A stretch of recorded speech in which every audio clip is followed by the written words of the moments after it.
除了刚才所介绍的大学通史教材和近代史教材以外，还有3本比较有影响的辅助读物值得提一下。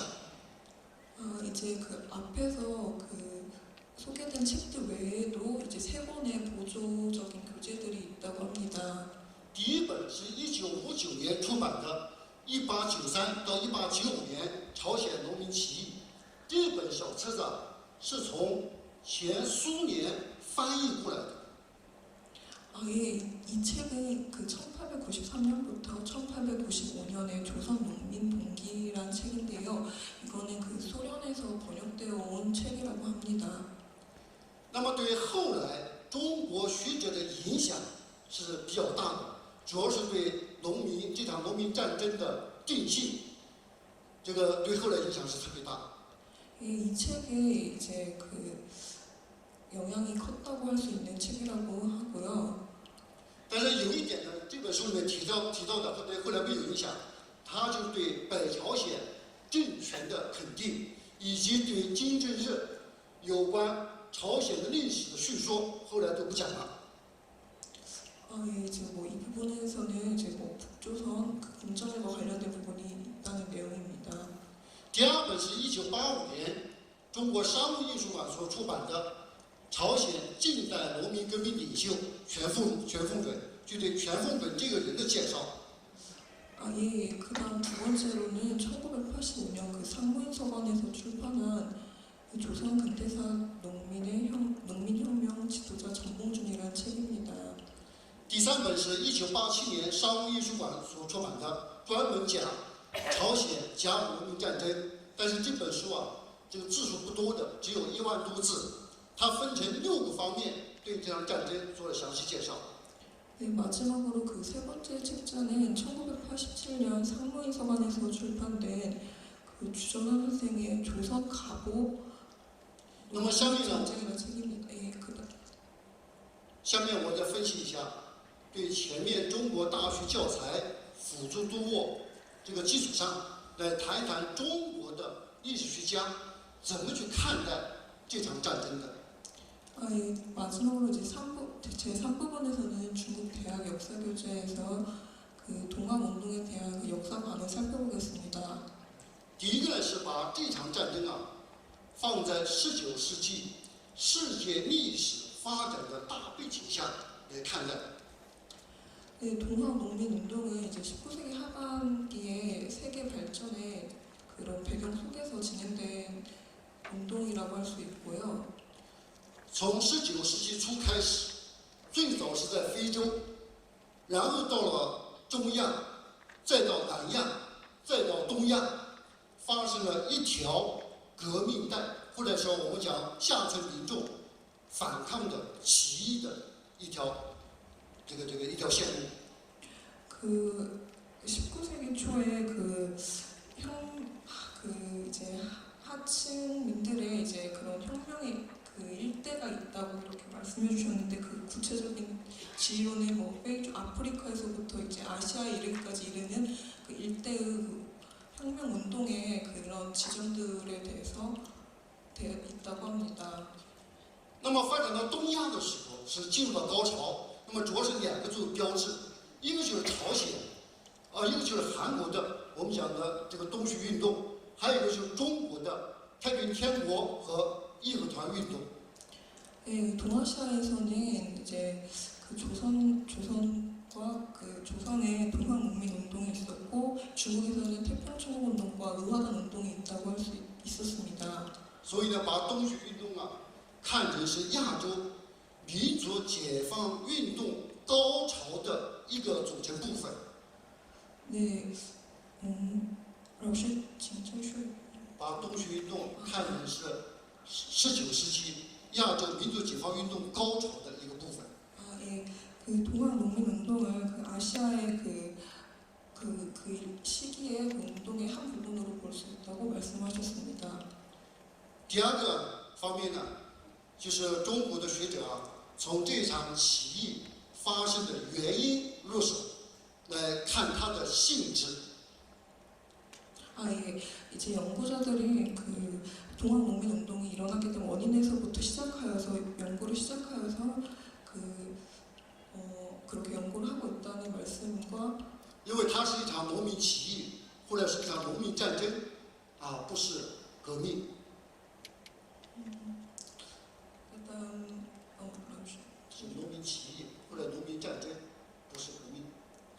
네, 그 동학농민운동은 동학농민운동은 혁명으로 보고 있지는 않다는 그 말씀을 하셨습니다. 因为在中国这个历史研究里面，起义或者一般战争和革命是有很大区别的。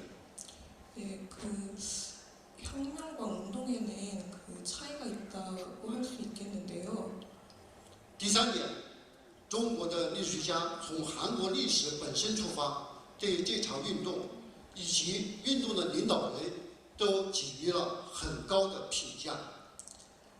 이제 그 첫 번째 그 세 가지 시각에서 그 첫 번째 부분과 두 번째 시각에 대해서 설명했고 세 번째 시각에서는 그 정봉준에 대한 그 높은 평가를 한다는 시각이 있다는 말씀을 하셨습니다. 最后，我讲3点想法，或者是目前中国大陆学者有关这个问题研究的不足。这个几点想法在大家手里面所拿到翻译材料里面是没有的。 마지막으로 네 번째 부분에서 이제 연구하면서 이제 부족하다고 생각되는 부분을 선생님이 이제 적어보셨는데 그 번역문에는 없을 텐데 한번 살펴보겠습니다.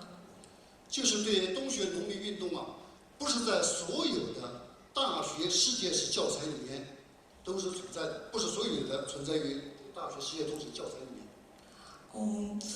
그 세계 통사나 이제 세계 근대사 그 교재에 동학농민운동에 그 관한 기술이 모두 있는 것은 아니라는 데에 그 한계가 있습니다.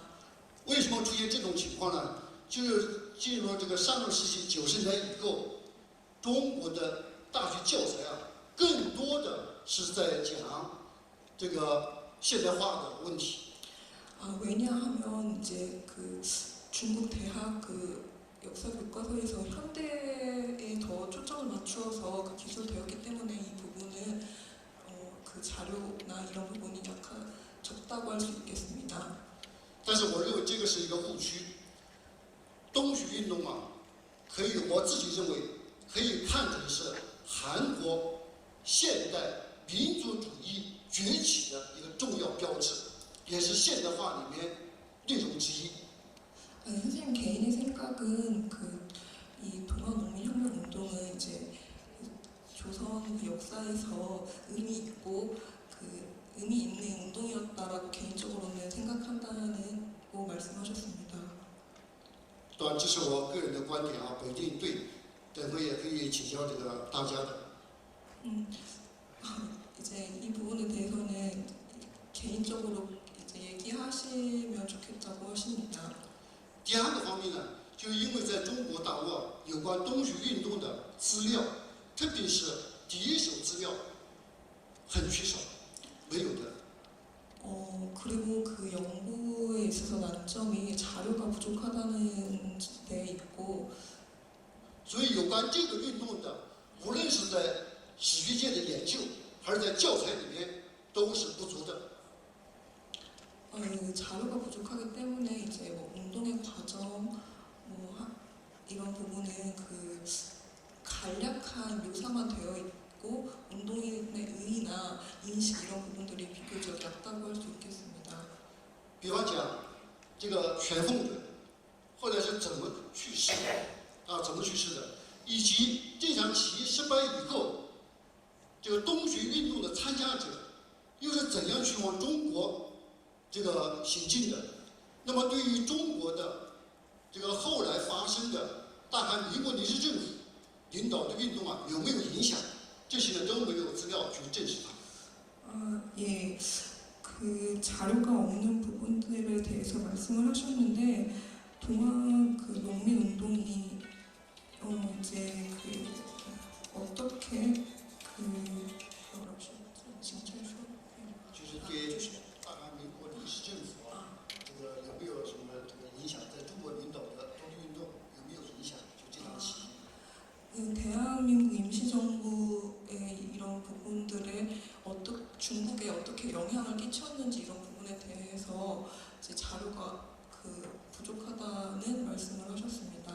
最后呢，就是我本人在这个研究这个问题当中啊，也有不足，就是对1949年以前中国的大学世界史教材，还有现在中学的历史教材，对这个事情的介绍，我没有研究。 마지막으로 그 선생님께서 그 1949년 전에 이제 대학 교재들이나 그 중고교 교재에 대한 이런 부분은 연구가 아직 없다고 합니다.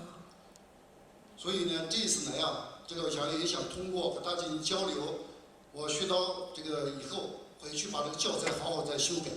谢谢大家。 그래서 이번 그 학술 대회를 통해서 이제 여러분과 교류를 하면서 이제 여러 가지 정보들을 가지고 돌아가서 이제 수정을 하시고 새롭게 써보겠다고 하십니다. 이상으로 발표를 마치겠습니다. 감사합니다. 네, 수고하셨습니다.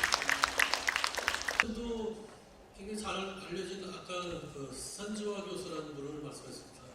이분은 한국 전쟁과 그 마오쩌둥 스탈린 이런 책을 이제 쓰셔서 한국 전쟁 연구자들에게도 굉장히 잘 알려진 유명한 선생님이시고요. 두 번째는 이제 중국 대학 교재에 나오는 도항민 혁명. 우리는 보통 혁명이라는 표현을 쓰지만 중국에서는 이제 다양한 용어를 쓰지만은 조선 갑오 농민전쟁이라는 표현이 이제 지배적이었다는 말씀을 주셨고요. 세 번째는 이제 성격과 의의에 관련된 이제 농민혁명에 대한 이제 중요한 포인트를 검토하셨습니다. 네 번째는 이제 역사관 인식정리 말씀하시면서 중국에서는 이제 혁명이라는 용어를 쓰지 않는다.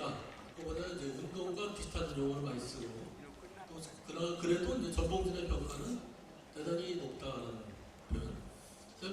다섯 번째는 이제 중국 역사학자로서 아니면 그 중국인으로서의 과제를 이제 말씀하셨는데 그 중에서 첫 번째는 이제 세계 통사와 근대사 내에서의 이제 기술을 해야 되는 부분. 그다음에 이제 부족한 자료, 중국에서 이제 잘 알려지는 자료를 이제 어떻게 정리하고 극복할 필요성이 있는가. 마지막으로 이제 중국에 끼친 영향, 의미 있는 운동이었지만 중국에 끼친 영향이 과연 무엇인가. 이런 부분에 대한 이제 연구가 필요하다는 말씀을 해주셨습니다. 고맙습니다. 다음은 이제 곧바로 그 일부의 마지막 순서, 그 미야지마 히로시 교수님을 모시겠습니다. 미야지마 히로시 교수님은 한국사 연구하는 분들은 뭐 잘 알고 계십니다. 예전에 70년대, 80년대 이제 그 한국 토지대도사 소동사회론을 주장하셔서 이제 한국의 그 당시 젊은 학자들이나 나이 드신 분들도 이제 일본어로 된 글을 이제 읽어본 경험들이 있었고, 또 최근에는 이제 양반론에 대해서 이제 쓰신 글이 한국어로도 번역됐습니다. 그리고 지금은 이제 유교 사회 문제를 이제 연구하고 계시는데, 이 도항농민 혁명과 이제 좀 큰 틀에서 하나의 유교 사회의 이제 하나의 변화 모습이 도항농민 전쟁과 어떤 그 유기적 관련성을 갖고 있는가, 이 부분은 뭐 도항농민 혁명과 아주 직접적인 관련은 없지만 큰 틀에서 이해하는 데는 큰 도움이 되리라고 생각합니다. 미야지마 히로시 교수님을 모시겠습니다.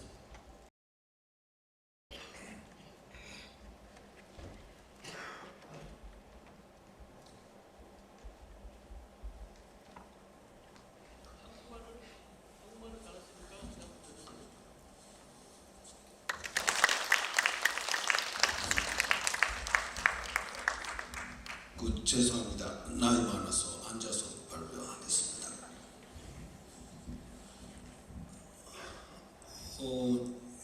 먼저 미리 양해 말씀 구하고 싶은데요. 그 제목이 일본 연구자가 본 동학농민혁명의 세계사적 위라고 되어 있습니다만, 저는 그 일본 연구자가 아닙니다. 일본인 연구자입니다만 그 일본사를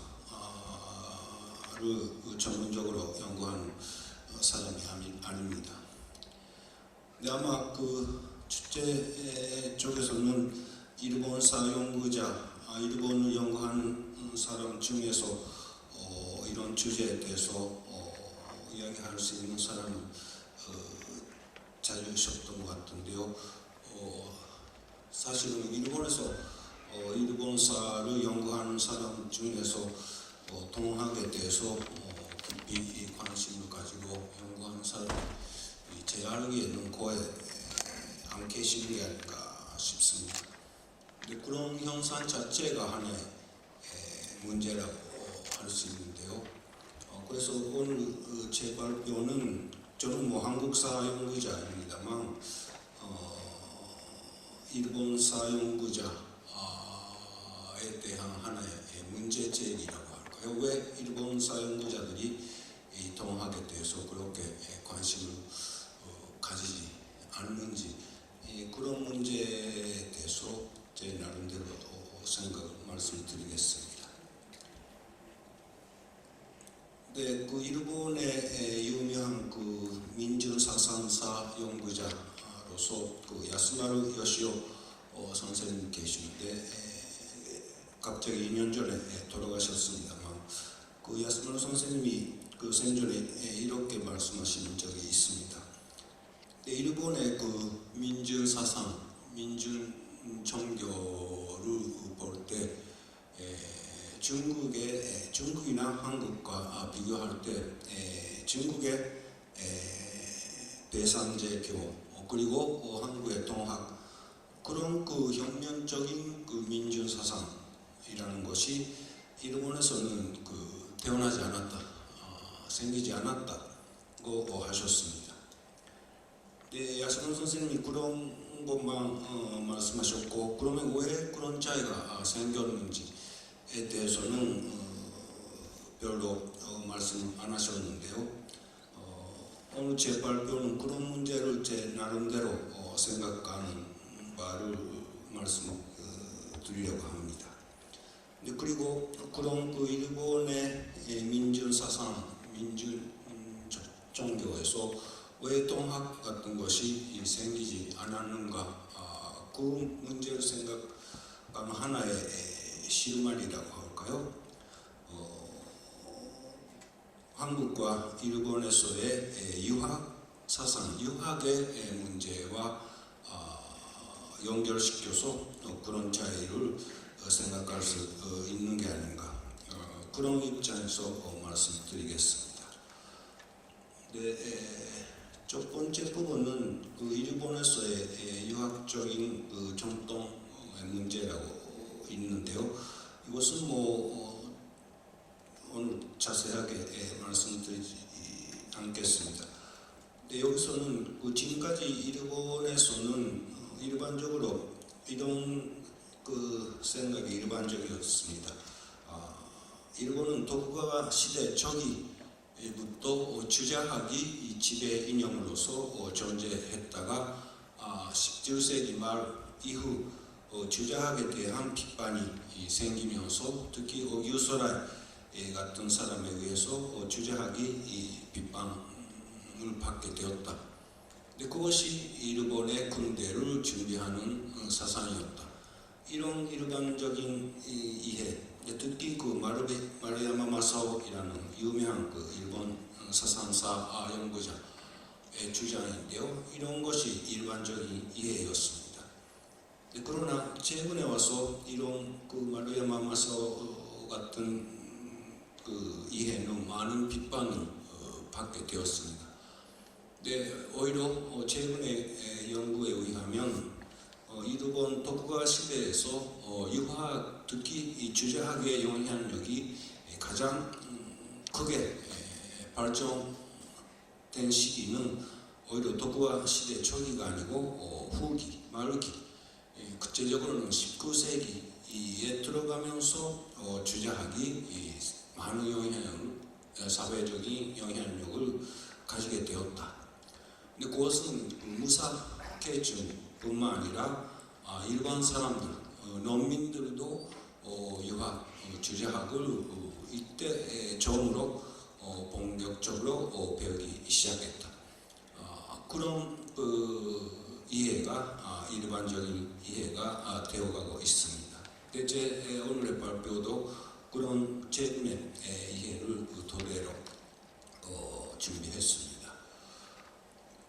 네, 오늘은 그 한국의 동학과 비교하기 위해서 일본의 민중사상의 하나의 전형적인 예로서 니노미야 손토쿠, 이 사람은 전식으로는 니노미야 타카노리라고 해야 됩니다만 일반적으로는 손토쿠라고 부릅니다.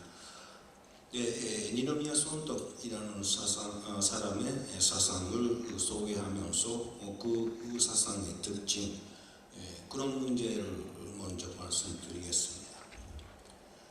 니노미야 손토쿠이라는 사람은 여기서 이 사람을 예로서 말씀드리는 것은 몇 가지 이유가 있습니다만, 하나는 이 사람이 어떻게 보면 일본의 민주사상의 전형적인 예라고 할 수 있고, 그뿐만 아니라 토쿠가 시대뿐만 아니라 면치 유신 이후 일본의 군대에서도 많은 영향을 주게 된 사람입니다. 이것이 첫 번째 이유이고, 두 번째 이유는 이 니노미야 손토쿠이라는 사람은 한국하고 전혀 무관한 사람이 아니다는 겁니다. 그 중 하나는 이 사람에 대해서는 일제시대 조선전독부가 편찬한 그 교과서, 수신 교과서, 거기에 이 사람이 많이 소개되고 있습니다. 그뿐만 아니라 그 니노미야 손토쿠의 그 제자들이라고 할까요? 그 사람들이 면치유신 이후 일본에서 보덕사이라는 단체를 만들어서 여러 가지 사회운동을 전개했는데요. 이 보덕사이라는 조직이 일본 국내뿐만 아니라 일제시기 한국에서도 활동을 하고 있었습니다. 그런 때문에 이 사람은 결코 한국과도 무관한 사람이 아니다. 이것이 이 사람을 소개하는 두 번째 이유입니다. 이 니노미야 손토쿠이라는 사람은 상당히 그 가난한 농가 출신입니다. 그러나 그렇게 가난한 그 집에서 태어났음에도 불구하고 어릴 때부터 열심히 공부도 하고 유학도 배웠다, 그런 사람입니다. 제가 일본에서 다녔던 그 소학교의 마당에 니노미야 손토쿠의 그 동상이 있는데요. 이게 일본의 많은 소학교에 있는 것입니다. 근데 그것은 손토쿠가 땔감을 등에 업고 책을 읽으면서 걸어가는 부신 독서상이라고 하는데요.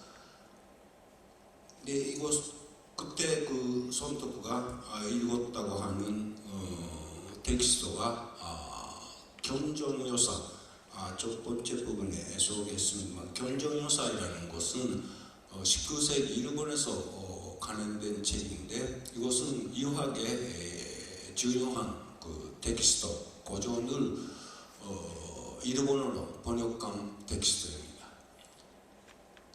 손토쿠는 그 중에 견정요사 중에 사서, 주작에서 제일 중시되는 사서 대학 부분을 읽고 있는 그런 동상입니다.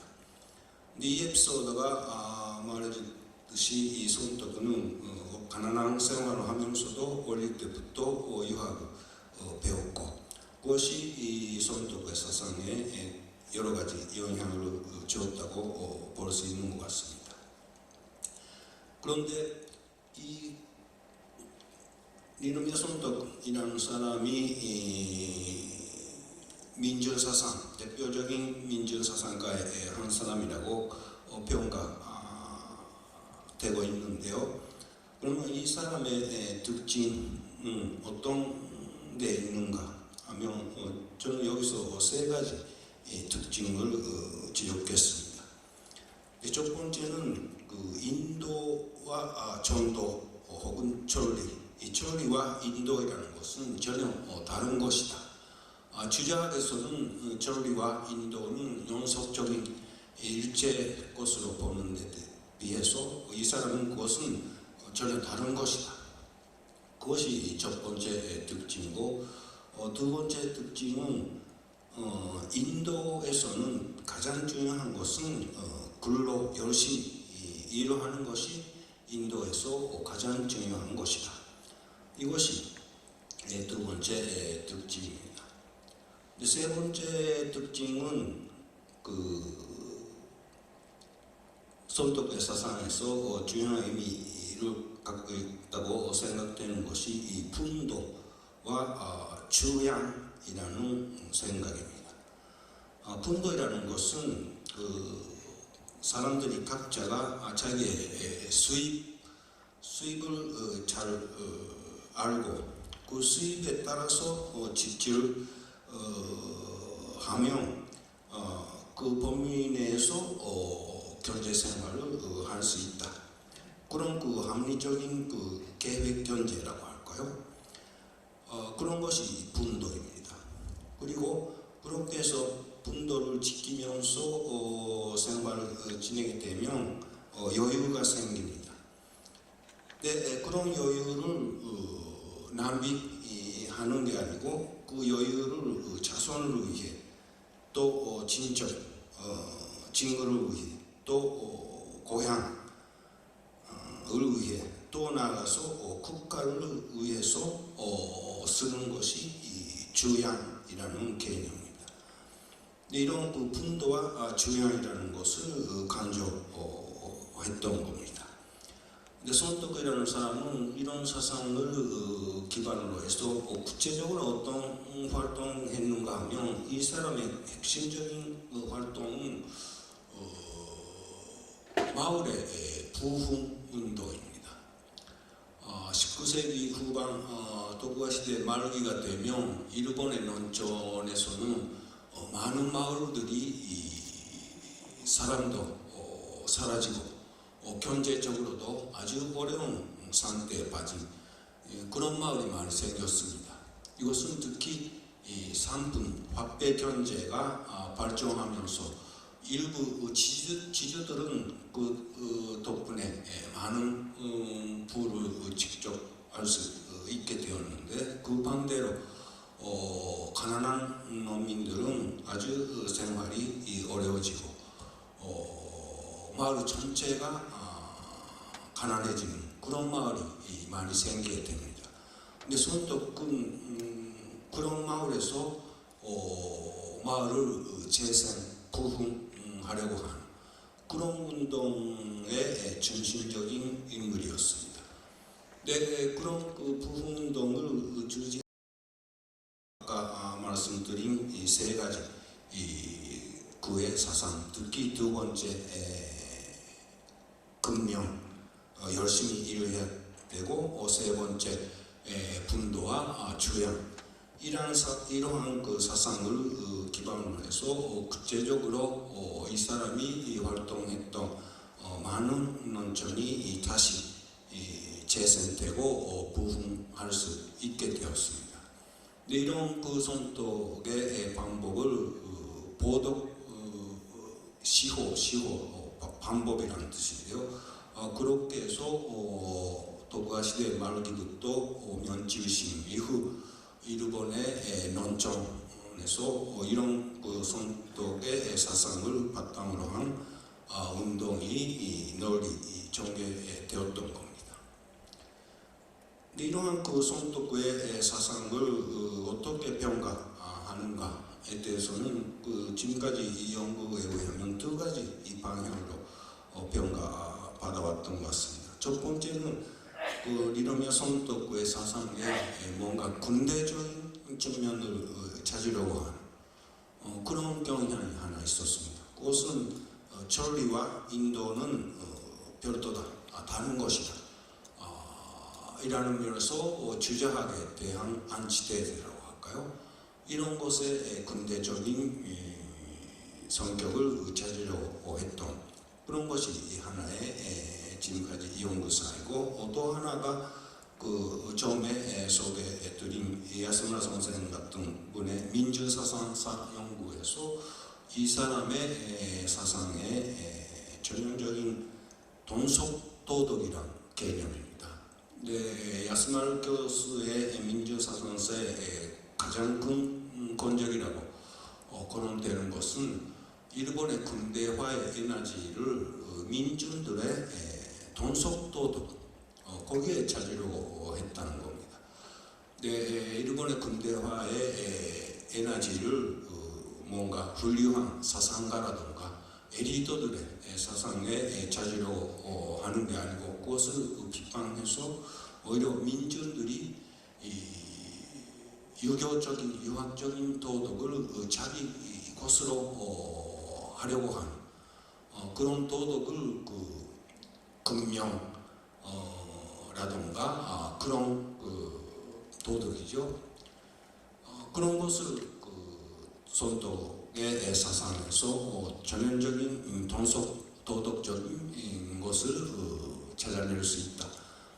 근데 그것이 일본의 근대에 있어서 가장 중요한 근본 원인이 되었던 것이다.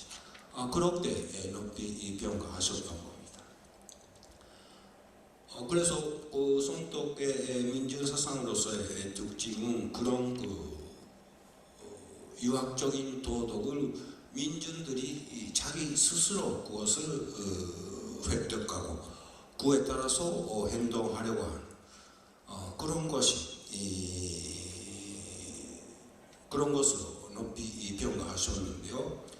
그러나 동시에 손독의 사상에서 빼놓을 수 없는 특징은 그런 사회적인 여러 가지 문제, 그 당시 일본의 농촌들이 안고 있었던 문제를 해결하는 방법을 농민들이 스스로의 문제로서만 이야기했지 그것을 그 당시의 사회, 국가, 지배 문제로서는 전혀 생각하지 않았다는 겁니다.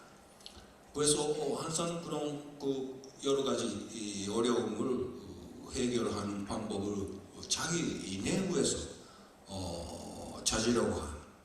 근데 외부에 대한 비판, 체제 비판 이런 것이 이 손독의 사상에서는 거의 찾을 수 없습니다. 근데 이런 것은 제 보기에는 이놈의 손독의 사상뿐만 아니라 일본의 민주사상, 민주정교 전체가 그런 공통점을 갖고 있는 게 아닌가. 그래서 어려움을 자기 문제로서, 자기 노력으로서 극복하려고 하는 그런 문제를 항상 내면화시켜서 그것을 자기 노력으로서 극복하려고 하는 그런 어떻게 보면 상당히 이 정치적인 성격을 갖고 있는 게 아닌가 그렇게 생각됩니다. 그러면 왜 이런 일본의 민주사상의 특징이 생겼는가? 그런 문제를 생각할 때 저는 배경이라고 할까요? 기반에 있는 유학사상, 일본의 도쿠가 시대의 유학사상 자체가 갖고 있었던 문제와 관련이 있는 게 아닌가 그렇게 생각됩니다. 근데 그런 관점에서 한국과 일본의 민주사상, 민주정교를 비교하려고 할 때 그 기반이 되었던 유학사상의 문제, 한국과 일본에서의 유학사상을 비교하는 것이 민주사상, 민주정교의 특징, 차이점을 생각할 때도 하나의 좋은 시사점을 얻을 수 있는 게 아닌가 그렇게 생각하게 되었습니다. 네, 아까 발표하신 배한섭 교수의 논문에서도 최근에 동학사상 연구에서도 유학에 대한 관심이라고 할까요? 유학에 대한 인식이 강해지고 있다. 그렇게 배한섭 선생님 어떤 논문에서 소개하셨는데 지금까지 유학 주장학이라고 하면 뭔가 극복해야 되는 사상으로서, 그래서 그 민준 사상이라든가 민준 종교를 평가할 때도 유학 주자학에서 얼마나 벗어났는지 그런 것을 적극적으로 평가하려고 했고, 유학적인 주자학적인 그 증명 요소들이 남아 있다고 하면 그것은 부정적인 뭔가 모자란 부분이라고 생각되는 그런 경향이 강했던 것이 아닌가. 그것은 아마 한국의 민주사상 연구뿐만 아니라 일본에서도 사정이 마찬가지였다고 생각되는데요. 저는 유학을 그렇게 극복되어야 되는 그런 부정적인 사상으로서만 볼 수 있는 것인가, 그 부분에 대해서 의문을 갖고 있습니다. 그래서 일본의 민중 사상, 민중 종교나 한국의 동학 사상을 생각할 때도 유학 그 존재로 존재했던 유학 사상의 문제를 다시 깊이 생각할 필요가 있지 않을까 생각됩니다. 그러면 그 유학을 어떻게 봐야 되는가의 문제인데요. 저는 그런 문제를 생각하는 데 있어서 최근에 일본의 그 유명한 그 문학 비평가이자 최근에는 사상가로서 활발하게 활동하고 있는 가라타니 고지이라는 사람의 주장, 이것이 상당히 참고가 될 만한 내용을 갖고 있는 게 아닌가 싶습니다. 가라타니 고지는 몇 년 전에 출판된 그 세계사의 구조, 이 책은 한국어로서도 번역되어 있습니다만, 그 세계사의 구조이라는 책의 내용에 대해서는 뭐 시간 관계상 소개할 수 없고, 그 발표문에 그 약간 소개되어 있기 때문에 그것을 나중에 보시기 바랍니다. 가라타니는 이 세계사의 구조이라는 책에서 보편 종교와 세계 종교이라는 개념을 제기하고 있습니다. 여기서 가라타니가 말하는 그 보편 종교이라는 것은 구체적으로 기독교, 불교, 이슬람, 그리고 유교 이런 것이 이 세계 각 지역에서 서로 영향 관계 없이 아주 비슷한 시기에 생겼는데, 왜 이런 현상이 생겼는가 하면 그것은 시족 공동체의 변동이 지배했던, 그래서 계급이라든가 그런 것이 존재하지 않았던 시족 공동체가 해체되면서 각 지역에서 국가가 생기고 그것이 커지고 세계 제국이 생기게 된 그런 단계에서 이런 종교들이 생겼다. 근데 이런 종교들은 물론 장점도 있지만 근본적으로 거기서 주장되는 핵심적인 주장은 시족 공동체 시절의 평등 원리를 다시 회복하는 것이다. 이것이 이런 다양한 종교의 핵심적인 주장이고, 그것을 가라타니는 보편 종교이라는 개념으로서 했던 겁니다. 그래서 그런 평등 원리를 다시 회복하려고 하는, 그것이 이 평등이 해체되고 불평등 생기면서 그에 대한 비판으로서 이런 보편 종교가 생겼다. 그런데 그렇게 생겼지만 유교나 기독교 같은 것은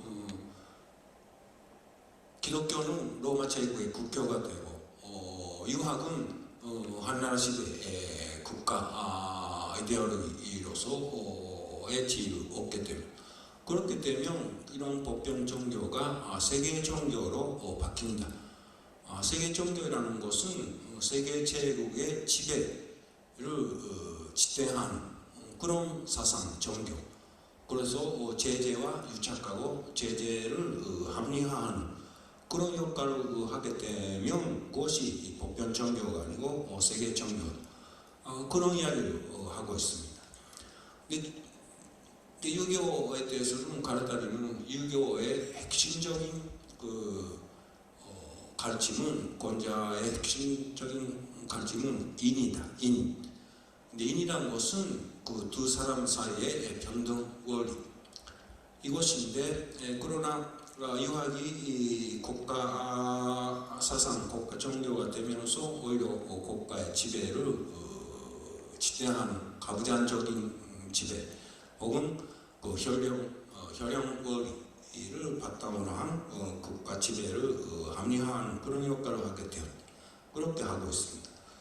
근데 가르타니가 여기서 이야기하고 있는 보편 종교로서의 유학이라는 것은 상당히 경찰할 만한 내용이 아닌가. 제 생각으로는 그래서 그 이후에 유학의 역사라는 것은 유학이 갖고 있는 두 가지 증명, 보편 종교로서의 증명과 세계 종교로서의 증명, 이 두 가지가 계속 대립하면서 어느 측면이 더 강하게 나타나는지 그런 역사로서 유학의 역사를 볼 수 있는 게 아닌가 생각됩니다.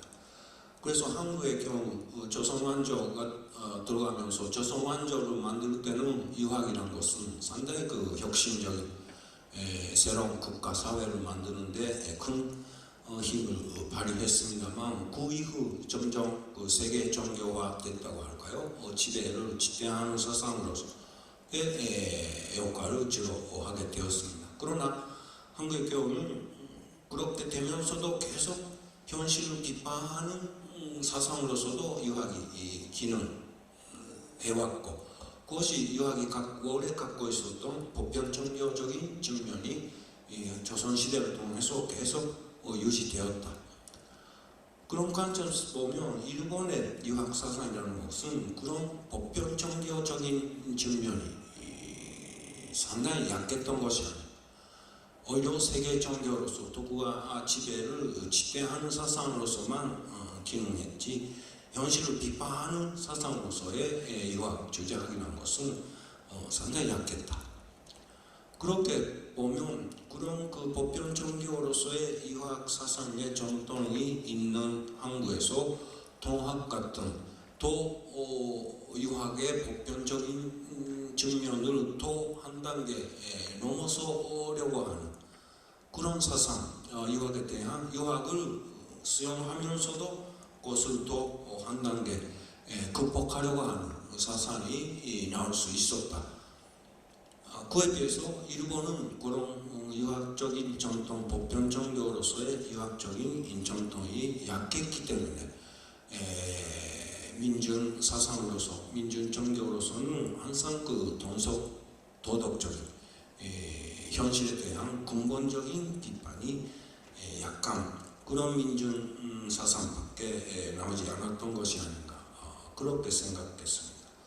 마지막으로 이런 한국과 일본의 차이는 그 과거의 문제가 아니고 현재까지 어떻게 보면 이어지는 한국의 최근의 그 촛불 집회 같은 그런 어떻게 보면 보편적인 그 이념을 가지고 현실을 비판하려고 하는 그런 역사적인 전통이 이 동학의 전통과 전혀 무관하다고 보기 어려운 것 같고 다른 한편에서는 일본에서는 제 보기에는 2차 대전 이후 지구의 그 헌법, 병화 헌법 이런 것이 어떻게 보면 일본의 역사상 처음으로 뭔가 보편적인 이념을 기초로 해서 국가가 만들어진 제도였다. 그러나 아시다시피 지금 일본에서는 그런 그 헌법 자체가 흔들리고 있고 병화 헌법 자체가 위태로워지고 있습니다. 그럴 때 그러면 일본은 그런 현실을 어떻게 극복할 수 있는가라고 할 때 일본의 민주 사상의 전통이 그런 현실을 비판하고 극복하려고 하는 전통이라는 관점에서 보면 상당히 그 약한 부분이 있는 게 아닌가. 그런 면에서 일본의 민주 사상의 특징을 생각하기 위해서도 한국의 동학 사상과 비교하는 것이 현실적으로 현재적으로도 의미 있는 작업이 아닌가 그렇게 생각했습니다. 이상으로 발표 마치겠습니다. 네, 수고하셨습니다. 이해준당 교수님께서 그 한일 민중 사상에 대한 비교 분석을 하셨는데, 먼저 간단히 소개해드리면은 바로 야스마루 요시로라는 분이 민중 사상 연구의 최고의 대가인데, 이분의 새로운 대안이라고 할까요? 그거를 말씀하시고, 과거에 오랜 기간 통념이었고 저희 한국사 근대사 공부한 사람도 많이 총명을 받은 것이 오기소라의 학문을 토대로 한 마루야마 마사오의 연구, 이게 어떻게 보면 통념적이었지만 여기에 대한 비판적 시각에 대한 설명을 하셨고, 거기에 대한 새로운 대안으로서 말씀하신 것이 이노미야 소토코의 민중 사상을 소개해 주셨습니다. 그럼에도 불구하고 그 이노미야 자체도 거기에 대한 근본적인 비판이 없었다는 문제 제기를 했습니다. 거기에 대한 이 미야지마 히로시 교수님의 전망이라고 할 수 있는 것은 배경, 민중 사상의 배경 문제에서 한일 간의 유학 사상, 그 유교에 대한 문제를 비교 분석할 필요가 있다. 또 최근에 연구되기 시작한 가라타니 고진의 보편 종교와 세계 종교라는 하나의 패러다임에 대한 논의를 소개하셨고, 그래서 결론적으로 다시 말씀하신 한국의 동아 사상, 동아 문명혁명 이런 부분과 일본과의 유교와의 이런 관계들을 좀 종합적으로 재정리할 필요가 있다, 이렇게 말씀해 주신 것 같습니다. 일부의 두 번째 발표를 모두 마치겠습니다. 지금 3시 5분 진행하는 이 세미나가 무척 힘들고 많이 어려운 건 누구나 다 압니다. 근데 청중도 시작할 때보다 반 이상 힘이 빠져나갔고요. 근데 항상 느끼는 겁니다만은 이렇게 끝까지 남으시는 여러분들이 주인공이십니다. 여러분들이 말 그대로 이 문제에 가장 관심이 있으시고 또 가장 전공하시려고 하시는 분들이고 전문적 지식을 쌓으시려고 하시는 분이기 때문에 여러분들이 주인공이십니다. 하여간 고맙습니다. 자, 두 번째 시간은요, 아까 일부 첫 번째 세션에서는 좀 그랜드하다고 할까요? 좀 포괄적인 의미에서 외부 학자들도 나와서 그들이 보는 동학혁명에 대한 그런 시각을 얘기했다면은 두 번째 세션은 좀 아주 세밀한, 약간 좀 미시적 접근이라고 그럴까요? 약간 좀 세밀한 접근을 해나갑니다. 그래서 세 분이 발표를 해주실 텐데요. 애석하게도 근데 주어진 시간이 이거대로 일정표대로 하자면은 4시 10분까지 뿐이 시간이 없습니다. 그럼 이제 1시간도 안 남은 거예요. 그래서 정말 이거 귀한 발표들이 있음에도 불구하고 시간이 너무 적다는 게 굉장히 안타까운 상황입니다. 그러나 제가 주최 측하고 양해를 좀 구했습니다. 그래서 최소한 한 분당 20분씩은 발표해야 된다라고 얘기했습니다. 그러니까 한 분당 20분씩 발표를 놓다가 발표자들에게 양해를 먼저 구합니다. 그래서 시간 엄수도 해야 되기 때문에 이게 또 일정이 있는 거라 시간 5분 전쯤에 제가 신호를 보내도록 하겠습니다. 첫 번째 발표는요, 저하고 마침 같은 학교에 계신 김상준 교수님께서 다른 근대와 가보 동학농민혁명의 문명사적 의의라는 제목의 발표를 해주십니다. 김상준 교수님은 제가 아까 여쭤봤더니 동학에 대해서 글 쓰신 게 처음이시래요. 사실 김 교수님은 우리나라 근대에 관한 다양한 글을 많이 쓰셨어요. 그리고 아주 참 우리 학교에서 굉장히 높은 평가를 받으시는 분인데도 불구하고 의외로 동학에 대한 글은 이번에 처음이시다. 그런데 말 그대로 동학에 대해서 지금 뉴페이스가 등장하신 겁니다. 근데 제가 글을 읽어봤더니 굉장히 신선해요. 정말 기존의 학자들이 접근하지 못했던 그런 시각을 갖고 접근하시더라고요. 그래서 시간이 좀 아쉽긴 합니다만 그렇더라도 우리 김상준 교수님에게 진짜 뜨거운 박수를 보내드리면서 맞이하도록